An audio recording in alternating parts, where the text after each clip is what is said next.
గురుగారు ఇంద్రకీలాద్రి కొండపై ఉన్న అమ్మవారికి ఎన్నో రహస్యాలు ఉంటాయి ఆ కొండ దగ్గర అని కూడా అంటూ ఉంటారు.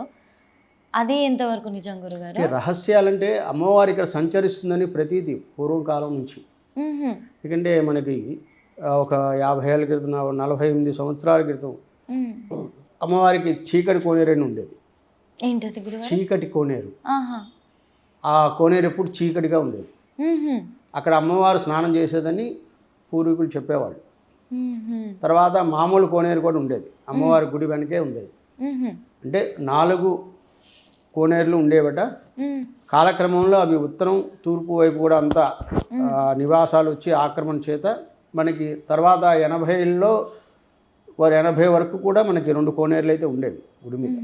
అవి కూడా తీసేయడం జరిగింది. అభివృద్ధిలో అవి కూడా తీసేయడం జరిగింది. అంటే ఈ గుడి ఎప్పటిదో అసలు మీరు చెప్పినట్లుగా రాక్షసులు నారాయణుని అడిగినప్పటి నుండి అంటే ఎన్నో వందల ద్వాపర యుగంలో మరి అర్జునుడు ఇక్కడ తపస్సు చేశాడంటే అది ద్వాపర యుగం అంటే 5800 సంవత్సరాలకి పూర్వం. అలాగే ఇక్కడ సీతమ్మవారి పాదాలు ఉన్నాయి, భద్రాచలం ఉంది, అమ్మవారు కూడా ఇలాగ సంచరించారు. అంటే వాళ్ళందరూ కూడా అరణ్యవాసం చేసినప్పుడు వీళ్ళు పాండవులు అజ్ఞాతవాసంలో వాళ్ళు కూడా అరణ్యవాసం చేశారు. అరణ్యవాసం చేసినప్పుడు ఇవన్నీ సంచరించారు వాళ్ళు. ఆ విధంగా ఈ ఇంద్రకీలాద్రిని కూడా వాళ్ళు సందర్శించారు. తర్వాత కాలంలో కలియుగంలో మనకి జగద్గురు ఆదిశంకరాచార్యుడు 7వ శతాబ్దం చివరిలో ఆదిశంకరాచార్య ఇక్కడికి వచ్చి అమ్మవారికి శ్రీచక్ర ప్రతిష్ఠ చేశారట. అది కూడా చాలా విశేషమైంది. అదే చాలా మంది అంటుండే ఇట్లా స్వయంభూగా కొండ లోపల గుహ ఉంటుంది, అందులో అమ్మవారు వెలిసారని చెప్పేసి ఇంకా తిరుగుతూ ఉంటారు అని చెప్పేసి కూడా చాలా మంది ఇక్కడ నమ్ముతున్నారు అని కూడా అంటూ ఉంటారు కదా. ప్రత్యక్షం అది. ఎంతోమంది అమ్మవారిని దర్శించుకున్నారు. ఇక్కడ దాగదేనికి మనం ఇప్పుడు కూడా అమ్మవారిని అలా చూస్తూ ఉంటే అలా లైవ్లా ఉంటుంది అమ్మవారు. ఎందుకంటే ఇక్కడ భారతదేశంలో ఎక్కడ కూడా దుర్గా అమ్మవారి అంత ప్రభావం కలిగిన అమ్మవారు కానీ అంత ఆకర్షణ గల శక్తి అంత అంటే విగ్రహం అంత ఆకర్షణగా ఉండేటువంటి అమ్మవారు ఎక్కడ కనిపించదు మనకి. ఎందుకంటే అమ్మవారి అలంకారము ఆవిడ కూడా అలాగే ఉంటుంది. అమ్మవారు కూడా ఏంటి ఎందుకంటే కనక ప్రభలతోటి వెలిసింది ఇక్కడ అమ్మవారు. కనక వర్షం కురిసింది ఇక్కడ 16వ శతాబ్దంలో ఇక్కడ కనక వర్షం కురిసింది. వీళ్ళు విజయనగరం నుంచి కొంతమంది పురోహితులు వచ్చి అక్కడ వాళ్ళు ఆయనకి 3 ఆడపిల్లలు, ఆయన వచ్చి అమ్మవారి దగ్గర కొన్ని యజ్ఞయాగాది క్రతువులు చేశారట 16వ శతాబ్దంలో. అప్పుడు ఆయనకి 3 ఆడపిల్లలు. ఒక గాజుల వాడు అలా వెళ్తూ ఆ గాజులు వీళ్ళకి కూడా వేస్తానని చెప్తే అప్పుడు అతను ఆ బ్రాహ్మణుడు మాకు 3 పిల్లలు ఉన్నారు, ఆడపిల్లలకి వేయమని చెప్పి అంటే 4వ పిల్లకి కూడా వేశారన్నాడు. 4 లేరు, నాకు 3 ఆడపిల్లలు ఉన్నారని చెప్తే 4వది ఎవరు అని చూస్తే అక్కడ అమ్మవారికి చేతికి గాజులు ఉంది.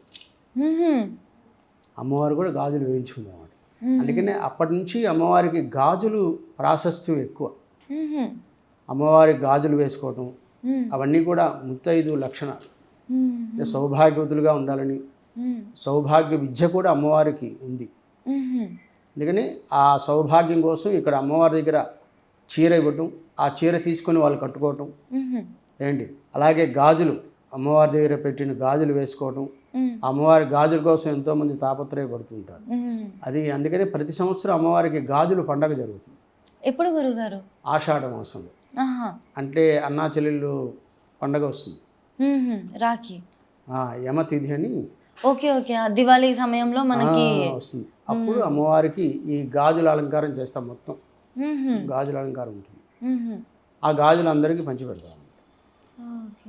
ఆ గాజులకు సంబంధించి ఇక్కడ ఒక పండుగలాగా జరుగుతుందంట. చాలా అసలు మామూలుగా 3 రోజుల పాటు జరుగుతుంది. 3 రోజుల పాటు 1,00,000 మంది వస్తారు జనం. ఇప్పుడు కూడా మనకి అమ్మవారికి ఈ భవానీ దీక్ష ప్రారంభం 1980లో ప్రారంభమైంది. అప్పటి నుంచి కూడా అమ్మవారికి దినదిన ప్రవర్ధమానమై ఈ రోజున దాదాపు 50-60 లక్షల మంది ఆ భవానీ దీక్షలు ఉన్నారు. దసరాలు వస్తే వాళ్ళే ఎక్కువ మంది వస్తారు. చివరి 5 రోజులు వాళ్ళ పండగ భవానీ. అలాగే కార్తీక మాసంలో కార్తీక పౌర్ణమి రోజున ఈ దీక్ష ప్రారంభం చేస్తాం. మ్మ్. ఈ దీక్ష ప్రారంభమై 40 రోజులు మండల దీక్ష, అర్ధమండల దీక్ష ఉంటుంది. మ్మ్. ఈ దీక్షల్లో కూడా దాదాపు 20-30 లక్షల మంది ఈ దీక్షను ఆచరిస్తారు. మ్మ్. ఎందుకంటే ఈ ఒక్క ఆంధ్రప్రదేశే కాకుండా తెలంగాణ, తమిళనాడు, కర్ణాటక, కేరళ, మ్మ్. ఇదే కాకుండా మహారాష్ట్ర లాంటి ఉత్తరప్రదేశ్లో కూడా ఈ భవానీ అమ్మవారిని ఎక్కువగా మాల వేసుకుని పూజిస్తారు. మ్మ్. అంటే వేరే రాష్ట్రాల నుండి కూడా వచ్చి ఇక్కడ దర్శనం చేసుకోవడం జరగడము. విపరీతంగా ఉంటారు, మామూలుగా ఉండరు. మ్మ్. రోజు ఇవాళ ఉదయం నుంచి అమ్మవారు చూస్తే మ్మ్. కార్లు ఇక్కడ దాకా ఉన్నాయి. మ్మ్. మ్మ్. అంటే అంత విపరీతంగా వస్తారు జనం అమ్మవారి. శుక్ర, శని, ఆదివారాలు 3 రోజులు ఖాళీ ఉండదు. ఉదయం 4 గంటలకు తలుపులు తెరిస్తే మ్మ్. రాత్రి 10 గంటలకు తలుపులు వేస్తాం. మ్మ్. ఈ జనం విపరీతంగా ఉంటారు. ఈ రోజుల్లో కూడా ఉదయం 9 నుంచి 1 గంట వరకు బాగా ఉంటారు. మ్మ్. మళ్ళీ 4 గంటల నుంచి రాత్రి 7:30, 8 గంటల వరకు జనం ఉంటారు. చాలా అసలు ఎన్నోసార్లు ఇక్కడ గుడి గురించి వినడమే తప్పించి దర్శనం చేసుకోవడం ఎప్పుడు జరగలేదు అన్నట్టు. అసలు బెజవాడ కానీ కనకదుర్గమ్మ మంచి తల్లి రోజు అని ఇవాళ, అంటే ఎందుకంటే ఈరోజు అమ్మవారికి మ్మ్. స్వర్ణ పుష్పార్చన పూజ జరుగుతుంది. మ్మ్. ప్రతి గురువారం లక్ష్మీ వారం అని మేము ఈ స్వర్ణ పుష్పార్చన పెట్టాము అమ్మవారికి. మ్మ్. దాన్ని అంతరాలయంలో కూర్చొని మ్మ్. 6 దంపతులకు మాత్రమే ఉంటాయి ఆ టికెట్స్. మ్మ్. వాళ్ళు లోపల కూర్చొని చేస్తారు. మ్మ్. అది స్వర్ణ పుష్పార్చన. ఓ. ఆ సమయంలో దర్శించుకోవడం కూడా విశేషం. మ్మ్. అంటే ఆ పూజలో ఏం చేస్తారు గురుగారు? పూజలు అంటే అమ్మవారికి లలితా సహస్రనామం, మ్మ్.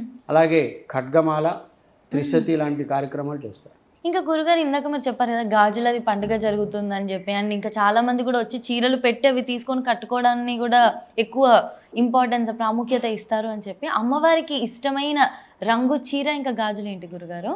అమ్మవారికి ఎక్కువగా ఎరుపు అంటే ఇష్టం. ఎరుపు, పసుపు, మ్మ్. స్వర్ణం, మ్మ్. Gold colour, okay. ఇవన్నీ అమ్మవారికి చాలా ప్రీతికరమైనవి. మ్మ్. అలాగే దేవీ నవరాత్రులు రోజుకొక రకం మ్మ్. చీరలు కడతాం. మ్మ్. ఆకుపచ్చ, అలాగే బ్లూ, మ్మ్.